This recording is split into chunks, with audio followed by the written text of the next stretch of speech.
गलती स्वीकारना महान व्यक्तियों का लक्षण है। एक छोटा बालक अपनी दैनिक जेब खर्ची, जो कि उस जमाने में 3 पैसे थी, लेकर अपनी बड़ी बहन के साथ कुछ खाने का सामान लेने निकला। बारिश का मौसम था और सड़क पर कीचड़ हो रखा था। रास्ते में एक गरीब किसान लड़की सिर पर अमरूदों का टोकरा रखे हुए उन्हें बेचने बाजार जा रही थी। उस बालक की बहन गलती से उससे टकरा गई, जिससे सब अमरूद वहीं गिरकर गंदे हो गए। कुछ फूट गए, कुछ में कीचड़ लग गया। गरीब लड़की ये देखकर रोने लगी। अब मैं अपने माता पिता को घर जाकर क्या खिलाऊंगी? उन्हें कई दिन तक भूखा रहना पड़ेगा।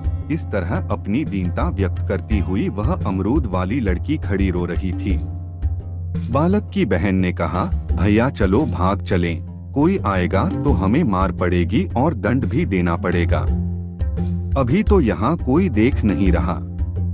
लेकिन बालक बोला, बहन देख, ऐसा मत कह। जब लोग ऐसा मान लेते हैं कि यहाँ कोई नहीं देख रहा, तभी तो पाप होते हैं। जहाँ मनुष्य स्वयं उपस्थित है, वहाँ एकांत कैसा? उसके अंदर बैठी हुई आत्मा ही गिर गई तो फिर ईश्वर भले ही दंड न दे, वह अपने आप ही मर जाता है। गिरी हुई आत्माएं ही संसार में कष्ट भोगती हैं। इसे तू नहीं जानती, मैं जानता हूँ। इतना कहकर उस बालक ने अपनी जेब में रखे सभी 3 पैसे उस किसान कन्या को दिए और उससे कहा, बहन तू मेरे साथ चल। हमने गलती की है तो उसका दंड भी हमें सहर्ष स्वीकार करना चाहिए। तुम्हारे फलों का मूल्य घर चल कर चुका दूंगा। तीनों घर पहुँचे। बालक ने सारी बात माँ को सुनाई। माँ गुस्से से बोली, तुम लोग बिना मतलब घूमने क्यों गए?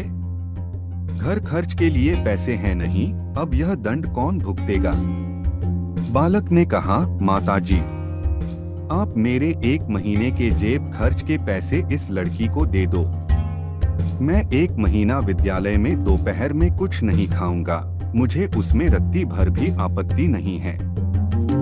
अपनी गलती के लिए प्रायश्चित भी तो मुझे ही करना चाहिए। माँ ने उसके 1 महीने के जेब खर्च के पैसे उस लड़की को दे दिए। लड़की प्रसन्न होकर घर चली गई। 1 महीने तक विद्यालय में उस लड़के को कुछ भी नाश्ता नहीं मिला। इसमें उसने जरा भी अप्रसन्नता प्रकट नहीं की। अपनी मानसिक त्रुटियों पर इतनी गंभीरता से विजय पाने वाला यही बालक आगे चलकर विश्व विजेता नेपोलियन बोनापार्ट के नाम से विश्व विख्यात हुआ। मित्रों, उपरोक्त प्रसंग से यह शिक्षा मिलती है कि अनायास गलती हो जाने पर हमें तुरंत और विनम्रता पूर्वक क्षमा मांग लेनी चाहिए। ऐसा करने से हम अपराध बोध से मुक्त हो जाते हैं और हमें आत्मिक आनंद मिलता है।